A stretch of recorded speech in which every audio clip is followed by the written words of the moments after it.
Kemarin ada yang bilang kayak gini, hidup ini perlu disyukurin. Ya betul, hidup ini perlu dinikmatin. Ya betul, hidup ini perlu diimbangin. Ya, memang semuanya seperti itu. Kalau hidup cuma gerasa gerusu, ya akhirnya memang susah. Apalagi kita yang semakin beranjak ke sini tuh semakin tua ya coy. Kita semakin tua dan kita semakin menjadi orang yang mungkin nggak berguna sama orang lain karena faktor apa ya, faktor usia coy. Waktu usia muda kita seperti apa, karena di mudanya kita itu menentukan siapa kita di usia tua kita nanti. Ya betul, tapi ada juga orang yang sukses 5 tahun sudah sukses, 10 tahun sukses, 15 tahun sukses, 10 tahun sukses. Tapi sukses setiap orang itu berbeda-beda coy. Kalian jangan pernah membandingkan diri kalian sama orang lain. Ada orang yang sukses secara finansial, ya itu keinginan semua orang ya. Dan sukses itu banyak. Sukses itu bukan hanya secara finansial, bukan hanya secara keuangan saja, tapi sukses itu banyak. Tapi yang pada pandangan kalian, pada pandangan kita juga, dan termasuk saya ini, sukses itu ya punya rumah mewah, punya mobil mewah, punya segalanya, apapun yang kita mau cepat terkabulkan ya, cepat cepat enak loh, itu yang kita mau. Tapi pada kenyataannya keseringannya tuh berbeda coy, ya kan? Makanya hidup itu perlu disyukurin apa adanya dulu. Adanya 5.000 ya ya udah, kita pakai dulu 5.000. Adanya 10.000 ya udah dipakai dulu 10.000. Dan 10.000 ini pun ada nilainya. Sekecil apapun uang itu masih ada nilainya ya coy. Seperti halnya uang koin seperti inilah. Ini 10 sen coy. Ini ada nilainya coy. Cumannya nilai ini tuh nilai tinggi atau nilai rendah. Seperti itu saja. Sama dengan diri kita sendiri. Semakin kita bersabar, semakin kita bersyukur, dan apa yang ada sekarang, dengan siapa kita sekarang, kita lebih enak mensyukuri apa yang ada coy, daripada kita mau memaksakan yang ini, yang itu, yang ini, yang itu, nggak ada hasilnya, nggak ada pencapaiannya. Memang kita hidup memang perlu di planning ya coy, memang perlu diatur, memang perlu dijangka setahun, 2 tahun, 3 tahun, 4 tahun. Tapi ada Tuhan yang lebih berhak untuk menentukan siapa kita di masa depan dan siapa kita sekarang. Bukan berarti kita baru mencoba sekali, 2 kali, 4 kali, 5 kali kita berhenti. No, kita harus mencoba beberapa banyak kali, karena setiap kita mencoba sekali 2 kali, kalau kita gagal berhenti, itu namanya menyerah. Itu menyerah coy namanya.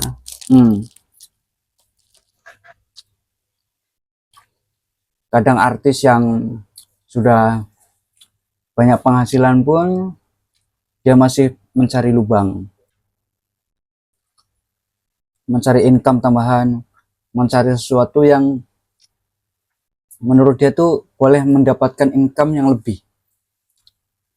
Dan kebanyakan orang sukses memang tidak bekerja saja, tapi mereka memiliki bisnis, memiliki income lebih daripada satu sumber, bahkan lebih dari 10-20 sumber.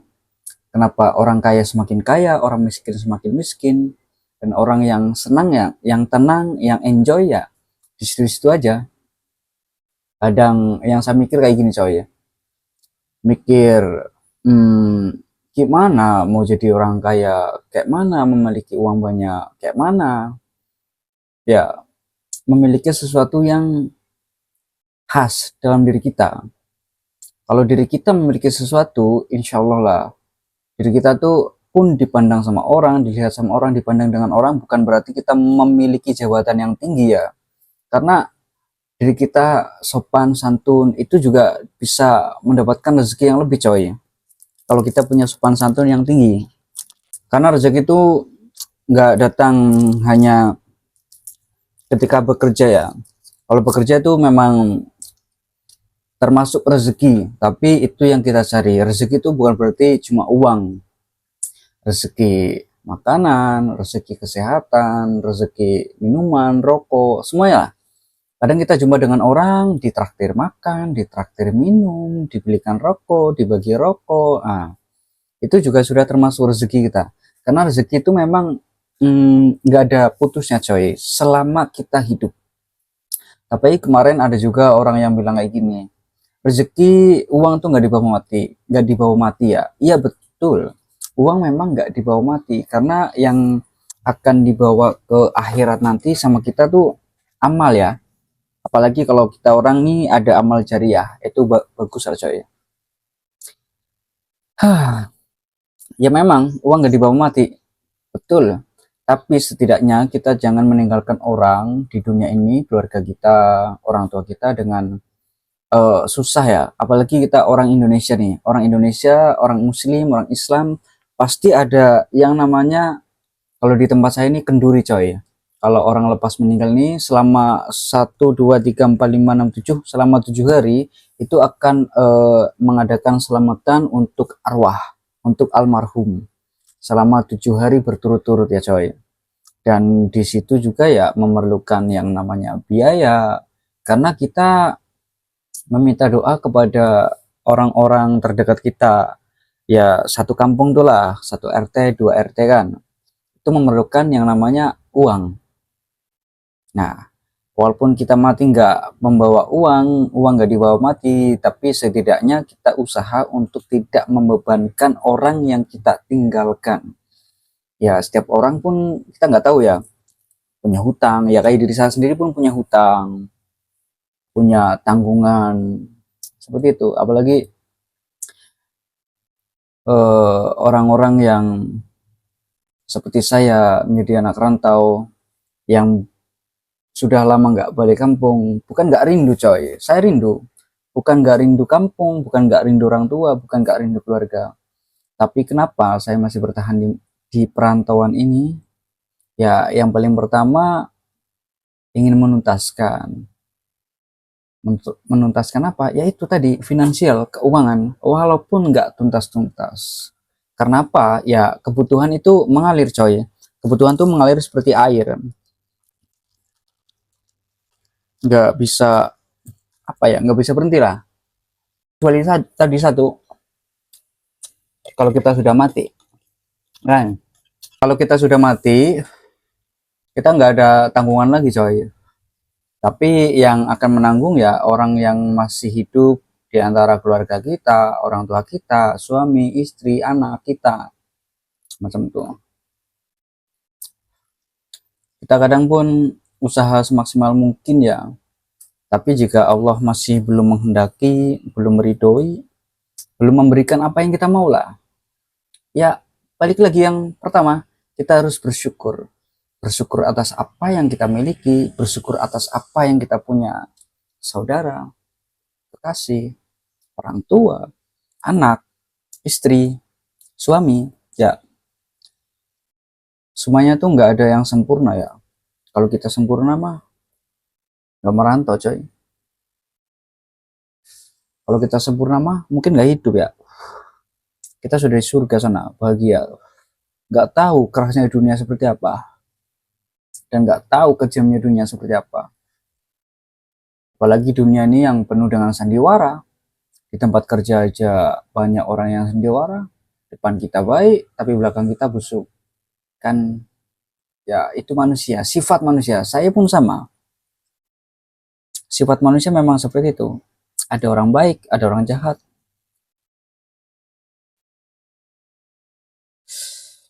Tapi kalau bisa ya, kita sebagai manusia, jadilah orang yang baik. Walaupun kebaikan kalian pun kadang tak dihiraukan, ya kan?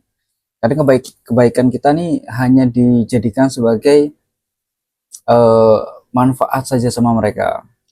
Ya, karena pada dasarnya sifat manusia nih memang hanya memanfaatkan manusia yang ada apanya, ya kan? Kalau kekurangan mana? Mau apa yang mau dimanfaatkan, coy?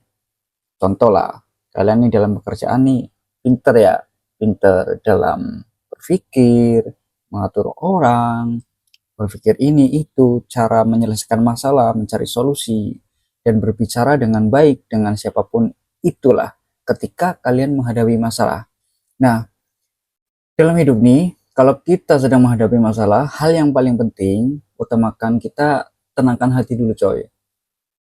Jangan kita langsung menyikapi masalah yang sedang kita hadapi. Karena apa? Kalau diri kita pun nggak tenang dan nggak enak dalam penyampaian ucapan, mengekspresikan wajah kita ketika kita ada masalah, sebaiknya kita tenangkan dulu kita punya diri, kita punya hati, kita punya pikiran. Makanya itu, sebab itu kebanyakan orang kalau lagi emosi itu kalau mengambil keputusan nih bret. Tapi sebenarnya itu nggak baik coy. Karena apa? Ketika kita emosi, kita sakit hati, kita mengambil keputusan itu secara pikiran pendek, tidak memikirkan jangka yang panjang, dan akhirnya menyesallah di kemudian hari. Ya seperti itu, manusia kan. Manusia ini memang tempatnya orang salah, tempatnya orang hilaf. Tapi kalau orang yang selalu buat salah dan buat salah, itu bukan hilaf namanya, tapi itu penyakit ya, penyakit lah. Contoh dalam berpasangan lah, dalam berpasangan kalau kita selalu selingkuh itu sekali, dua kali, tiga kali, empat kali, itu bukan namanya hilaf ya coy, tapi itu sudah masuk ke kategori penyakit. Karena penyakit yang seperti ini yang susah. Kemarin juga ada yang tanya dengan saya, kok betah kali merantau, gak balik-balik kampung, gak rindu kah sama keluarga, gak rindu kah sama orang tua, sama adik, gak rindu kah sama kampung halaman. Bukan gak rindu coy, saya rindu, sangat rindu. Tapi karena sesuatu sebab, kenapa saya masih ada di sini ya? Karena ada sebab. Jadi sesuatu kehidupan ini semuanya ada sebab. Kok nggak sukses-sukses? Begini loh, ada yang sudah diukur 5 tahun bisa sukses, 10 tahun bisa sukses, karena itu tergantung daripada diri kita juga. Kalau kita sudah target sekian tahun, sekian puluh tahun, mau sukses, mau ini, mau itu, bisa. Cuman itu kembali pada background kita. Background ini maksudnya kebutuhan yang di belakang. Karena kita hidup nih di antara keluarga ya, ada orang tua, ada adik, ada anak, ada istri, dan kita bertahan di negara orang bukan hanya setakat untuk mencari uang, tapi bagaimana kita bisa mempertahankan diri kita di tempat kita punya kerja, beradaptasi dengan orang yang mungkin kalian nggak tahu latar belakang teman kita di tempat kerja masing-masing orang, kita nggak tahu ya. Karena yang kita tahu di sini nih kita hanya bekerja, mencari duit itu saja. Tapi satu hal yang perlu kalian ketahui, kalau kita bekerja nih, janganlah hanya kalian bekerja saja. Tolong. Karena memang kita tujuan kerja, memang mencari uang.